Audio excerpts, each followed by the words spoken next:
Hey, wat leuk dat je kijkt. Mijn naam is Armanda, ik ben van stichting Geen Vlees en ik hou me vooral bezig met de beeldvorming rond vlees versus vegan.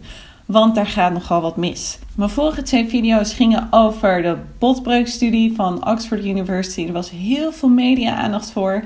En ik ben eventjes wat meer gaan kijken naar die onderzoeksgroep die dit presenteerde. Dat is de onderzoeksgroep LEAP, Livestock, Environment and People. En zij krijgen veel media-aandacht. Ze hadden eerder ook al een studie uitgebracht waarbij vegetariërs een veeg uit de pan kregen. Dus dit is zeker een groep om goed in de gaten te houden. Nou hadden ze begin december een conferentie en daar hadden ze een leuk filmpje over gemaakt van tevoren in de aanloop daar naartoe. En ik wil even naar het filmpje kijken en daarop reageren. Kijk je mee? Hello, I'm Susan Jebb and I'm co-director of the Livestock Environment and People Project, or LEAP, at the University of Oxford. My name's Charles Godfrey, I'm director of the Oxford Martin School and one of the 2 co-directors of the LEAP project. Dit zijn dus de 2 directeurs van LEAP. Ik ben benieuwd wat ze te zeggen hebben. By mid-century there will be around about 10 billion people on Earth. Now it is going to be just impossible for 10 billion people to eat the amount of meat that we do in the rich world, in North America and in Europe. So looking ahead, we will have to eat less meat per capita. And I think one of the challenges and one of the things that we're really interested in LEAP is how do we transition towards that? And how do we do that in a way that the very large number of people whose livelihoods depend on livestock production today are not severely disadvantaged. Dit vind ik heel interessant. De directeur, een van de 2 directeuren, geeft dus aan dat het inkomen van de veehouders en gerelateerde ondernemingen heel interessant zijn voor LEAP, heel belangrijk zijn voor LEAP. Als we het hebben over de energietransitie, dan zeggen we ook niet van het is heel belangrijk dat we dat doen zonder dat de inkomens van mijnwerkers, werkers op olieboorplatforms en op andere locaties van grote fossiele bedrijven en de medewerkers van Shell en benzinestationhouders, et cetera, dat hun inkomens niet in gevaar komen. Dat hoor je eigenlijk nooit, toch? Dat zeggen we nooit. En dat is omdat klimaatverandering zo'n gigantisch probleem is, dat ook deze mensen keihard raakt.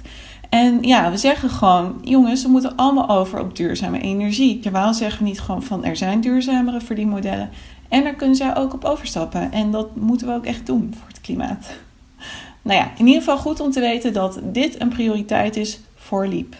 When it comes to health, we know that meat and dairy provide some really important nutrients in our diets, things like iron and calcium. Hoe ze dit zegt, lijkt het net alsof ijzer en calcium alleen in dierlijke producten zitten. En dat is gewoon onzin. Wij kunnen ijzer bijvoorbeeld halen uit linzen en bonen, volkorenbrood en quinoa en amarant en kikkererwten en gedroogd fruit. Er zijn nog veel meer plantaardige ijzerbronnen.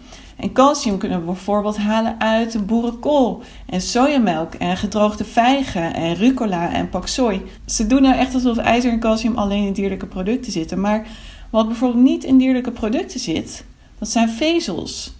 En vezels zijn super belangrijk voor de gezondheid. Het is eigenlijk zo, hoe meer vezels je eet, hoe gezonder dat is. En de meeste mensen in westerse landen eten te weinig vezels. Dus als jij je ijzer en calcium kan halen uit een vezelrijke bron, plantaardig voedsel dus, dan is dat natuurlijk een stuk slimmer dan als je ijzer en calcium haalt uit een vezelarme bron. Als je de keuze hebt, is een plantaardige bron van ijzer en calcium gewoon veel gezonder.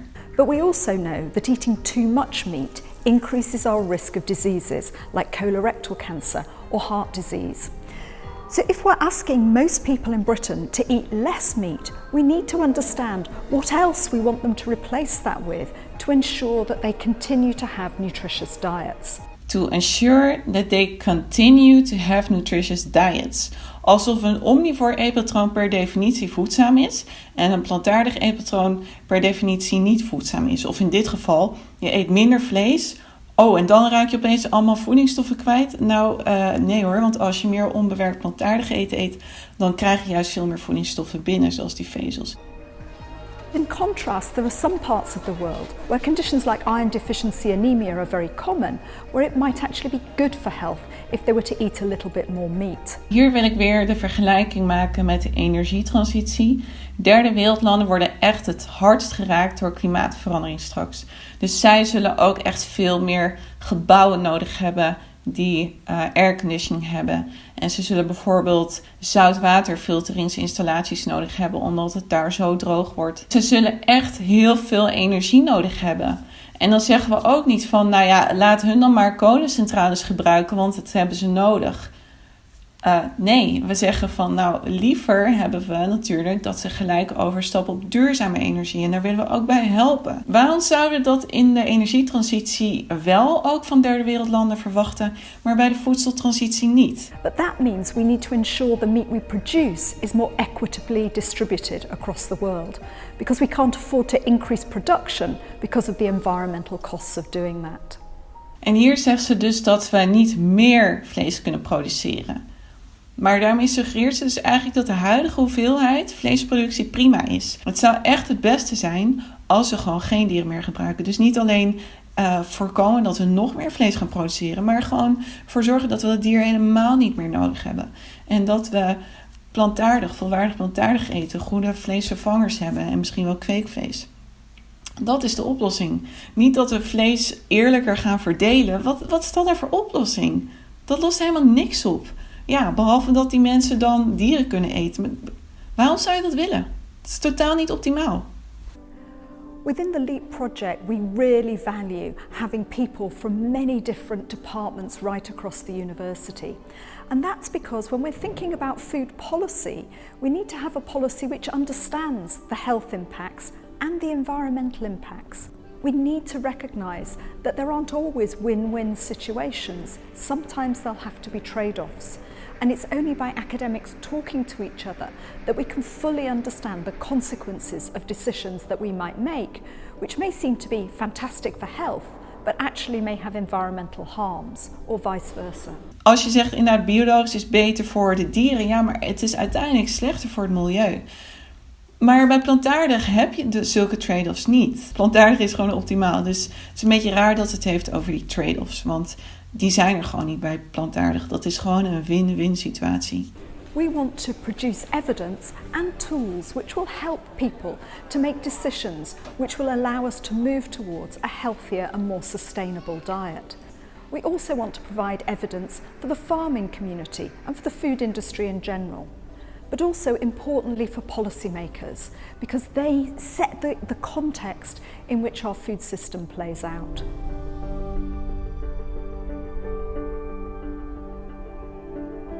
Kijk, hier komt de aap uit de mouw, hè? We willen bewijs creëren voor de boeren en voor de voedselindustrie. Maar wat voor bewijs dan? Bewijs dat vegetarisme en veganisme niet de meest gezonde optie is? Want dat is wat we tot nu toe produceren. Hoe is dat constructief? Maar het is logisch dat deze onderzoeksgroepen zo werken. En dat zie je ook bij onze eigen landbouwuniversiteit. Ze zijn afhankelijk van geld. Om onderzoek te kunnen doen heb je geld nodig. Want het kost heel veel tijd, het kost heel veel mankracht. En waar zit het meeste geld? Bij de industrie. En de industrie heeft geen belang bij het optimale, meest duurzame, meest gezonde eetpatroon. Die heeft belang bij business as usual. Zo werken wetenschappers, onderzoekers dus mee aan het behoud van die industrieën die zo schadelijk zijn voor ons klimaat, voor onze planeet en voor de volksgezondheid. Niet alleen door welvaartsziekten, maar ook door infectieziekten. En antibioticaresistentie. En ondertussen gaat er ook gigantisch veel belastinggeld naartoe. Hè? Vanuit de Europese Unie gaat er de komende 7 jaar bijna 400 miljard euro naar de boeren zonder verplichte duurzaamheidseisen. Dat is natuurlijk gewoon krankzinnig. Misschien hebben jullie een theorie over hoe deze onderzoekers dit werk kunnen doen. Misschien geloven ze hier echt in of zo. Ik denk dat dat misschien ook wel een beetje het geval is. Dat ze zichzelf voor de gek houden. In ieder geval, wat denk jij dat het is? Hoe kan dit? Reageer vooral in de comments. Nou, dat was het weer voor vandaag. Ik hoop dat jullie wat aan deze video hebben gehad. Bedankt voor het kijken. En als je het tof vindt wat ik doe, dan kan je natuurlijk ook donateur worden van mijn stichting. Link staat hieronder. En tot de volgende keer. I love you. Doei doei!